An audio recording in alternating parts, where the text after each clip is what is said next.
L'œuvre Rainforest de David Tudor a été créée en 1968 à Chocorua, dans le New Hampshire, dans une grange. Jusque-là, David Tudor était un pianiste très impliqué dans la musique de son temps.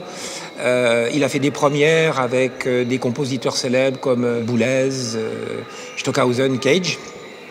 Et dans cette grange, il a réuni des douzaines d'objets qu'il a choisis pour leur capacité de résonance. Il a suspendu ces objets à hauteur d'oreille. Alors évidemment, il y a des oreilles plus ou moins hautes, selon qu'on est grand ou petit. Et avec un micro, il a enregistré les résonances de chacun de ces objets, qu'il a ensuite passé dans ses machines. L'idée étant de remixer tout ça et de faire en sorte que le son, au lieu de sortir d'un haut-parleur, comme c'était normal à l'époque, le son sortait d'autres objets. Et donc, son idée était de suspendre le son dans l'espace, de faire se rejoindre le regard et l'oreille, et il appelait ça une écologie sonore.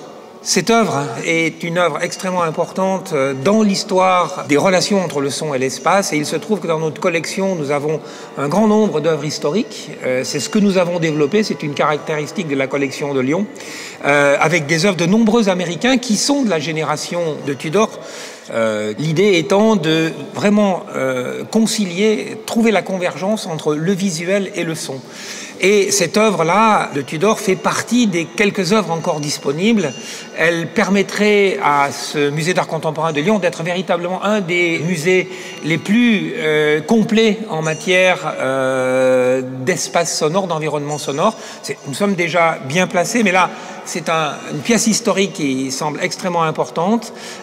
Et pour cela, nous souhaitons avoir un soutien de vous, des visiteurs, de tous ceux qui peuvent aimer la musique, aimer Tudor, aimer l'époque, de façon à pouvoir clore ce budget d'acquisition, qui est par ailleurs soutenu bien sûr par des budgets institutionnels, et qui fera en sorte que cette œuvre formidable de cet artiste visuel ou sonore David Tudor reste à Lyon.